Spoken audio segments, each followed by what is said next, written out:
بسم اللہ الرحمن الرحیم۔ میں ہوں مفتی عمران کٹخیلوی۔ مفتی منیر شاکر صاحب ایک بڑا عجیب سا بندہ ہے، آپ نے شاید اس کو سنا نہ سنا ہو، میں سناتا ہوں، ذرا سنیے گا اس کو۔ یہ زبان اس کی پشتو ہے، آپ کو سمجھ آ گئی تو ٹھیک ہے، نہیں تو پھر میں ٹرانسلیشن کر دیتا ہوں، ترجمہ کر دیتا ہوں، آپ سنیے گا ذرا۔ او کچری یو سړی ښځې سره جګړه شوه او دی ورته وایي چې طلاق یې طلاق یې طلاق یې 1 کروڑ ځلې طلاق ووایي، دا طلاق اختیار د سره نشته، لکه څنګه چې د نکاح اختیار د سره نه و، چې ټوله جرګه ناسته نه وي، خلق راضي نه وي، ښځې وله او نه وي کړی، دی نشي نکاح تړلی. همدارنګې به په طلاق کې دواړه فریقه راضي وي، ښځه به ورته ووایي چې او راکه، گواہان بناس بھی. یہ کہہ رہا ہے، اس کی باتوں کا خلاصہ یہ ہے کہ بھئی طلاق کا اختیار صرف مرد کو کہاں ہے؟ نہیں ہے مرد کو صرف اختیار، طلاق کا اختیار دونوں کو ہے، مرد بیوی دونوں رضا سے کریں گے، اختیار سے کریں گے. جیسے نکاح دونوں کی رضا سے ہوا تھا، طلاق دونوں کی رضا سے ہوگا. تو یہ اچھا، اس کے پہلا عجوبہ نہیں ہے، اس کے عجوبے اور بھی کافی سارے، لیکن میں پہلے سب کو بتا دوں تاکہ بات کو سمجھنے میں بعد میں آسانی ہو. یہ شخص منکر حدیث ہے، حدیث بالکل مانتا ہی نہیں، سرے سے صرف قرآن کو مانتا ہے. اب ذرا اس کی اور عجوبے ذرا سنیں. یہ ایک زمانے میں جب رمضان کا مہینہ تھا، تراویح کا انکار کیا تھا، اور بڑے بڑے لوگ ہم سے پوچھتے تھے، یار تراویح تو فرض ہے ہی نہیں، واجب ہے ہی نہیں، سنت ہے ہی نہیں، ایک کہاں سے مولوی نے مسئلے نکالے ہوئے ہیں. یہ شاید مجھ سے تو کافی سارے لوگوں نے مسئلہ پوچھا، ہم بھی حیران ہوتے تھے کہ یار یہ مسئلہ اللہ کے نبی کے دور سے اس طرح مسنون چلا آ رہا ہے، یہ پتہ نہیں کون سا مولوی نے کہا ہے. بہرحال سرچ کرتے کرتے اب اس کے بارے میں تسلی ہو گئی ہے، تو اس نے تراویح کا انکار کیا تھا. ٹھیک ہے جی. اچھا، دوسرا اس کا مسئلہ ایک اور بھی تھا نا، حفظ کے بارے میں بڑی گستاخی کرتا ہے. حفظ کے بارے میں مطلب جو قرآن حفظ کرتے ہیں حفاظ اکرام، اس کے بارے میں تو بڑے گستاخانہ جملے ہیں. کہتا ہے کہ جی جو شخص سمجھے نہیں اور رٹا لگائے، اس کے تو گدھے میں کوئی فرق نہیں ہے. العیاذ باللہ ثم العیاذ باللہ. اور یہ پھر ساتھ یہ بھی کہتا ہے کہ بھئی اس پر ثواب تو کوئی نہیں ہے، یہ مولویوں کی بنائی ہوئی باتیں ہیں. اب قرآن کے ایک لفظ پر 30 نیکیاں ملتے، ایک لفظ پر 10 نے کیا. الف لام میم ایک لفظ نہیں ہے، 3 لفظ ہے، الف الگ ہے، لام الگ ہے، میم الگ ہے.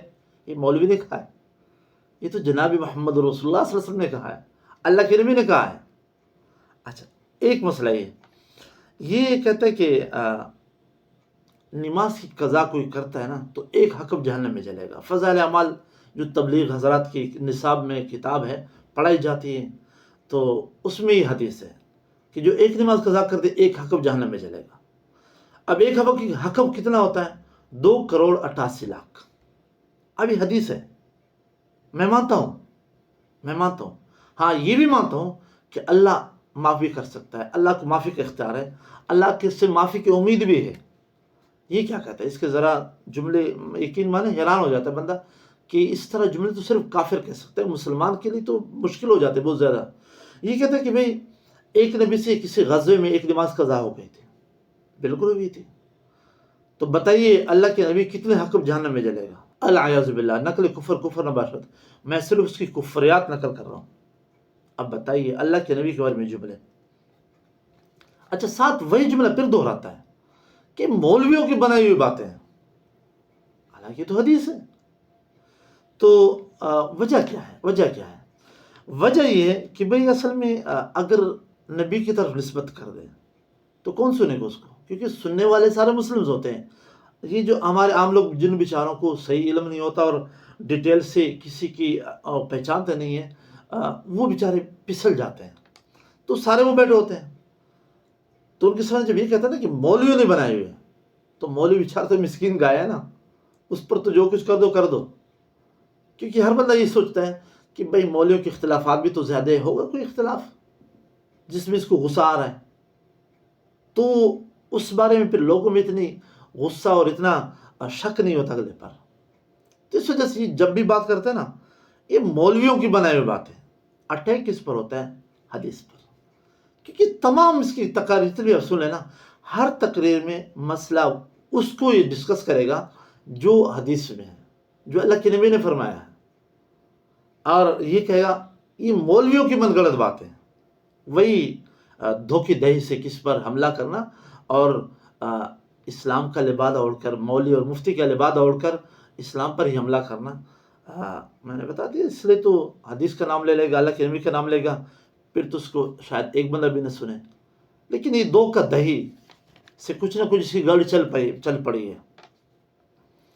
اچھا، تیسری بات میں جو عام طور پر اس کے جواب میں کہہ دیتا ہوں، اور جو بھی اس طرح کا مسئلہ پوچھتا ہے میں اس سے کہتا ہوں کہ میں دیکھیں، اگر کوئی اس طرح مسئلہ کرے، صحیح، فار ایگزامپل ایک شخص نماز کے بارے میں یا حفظ کے بارے میں مسئلہ منع کرتا ہے، طلاق کے بارے میں مسئلہ کرتا ہے، تو اگر وہ ان چیزوں کے مطلب حدیث کو مانتا ہے، قرآن کو مانتا ہے، اجماع کو مانتا ہے، تو اس کو آدمی تسلی کے لیے بات بھی کر سکتا ہے، اس سے آدمی گفتگو بھی کر سکتا ہے، اس کو آدمی دلیل بھی پیش کر سکتا ہے۔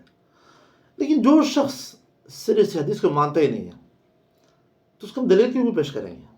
اس کو تو ہم یہ کہیں گے، بھائی تو یہ بتا قرآن سچ ہے یا سچ نہیں ہے، حدیث سچ ہے یا سچ نہیں ہے، اس پر گفتگو ہوگی۔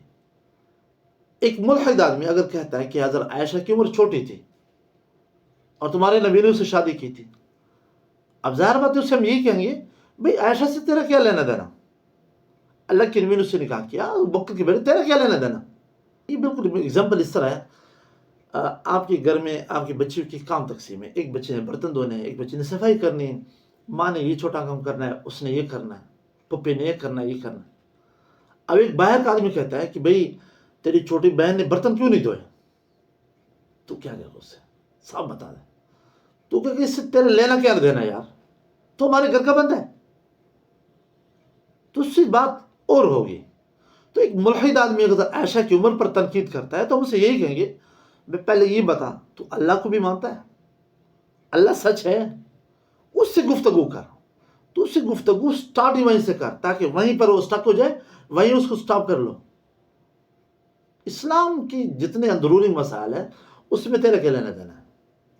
تو بھائی مفتی منیر شاکر دھوکہ دہی سے اور فراڈ سے اس طرح کی باتیں کرتا ہے، اور حملہ ہوتا ہے حدیث پر، اور یہ جتنے بھی اجماعی مسائل ہیں جو ہماری متفقہ مسائل ہیں، تو میں نے وہی بات ہے کہ اسلام پر تو اگر حدیث پر ڈائریکٹ حملہ کرے گا، ڈائریکٹ بات کرے گا، تو کوئی ایک بھی اس کو نہیں سنے گا، لیکن اس طرح دھوکہ دہی سے کافی اس کو سننے والے پیدا ہو گئے، اور ہم سے پوچھنے والے بھی بیچارے وہی لوگ ہیں جن کو یہ پتہ نہیں ہوتا کہ یہ شخص تو حدیث کو مانتا ہی نہیں ہے۔ اس کا مسئلہ لینا، اس سے ان اندرونی مسئلے بات کرنا تو ہی فضول ہے۔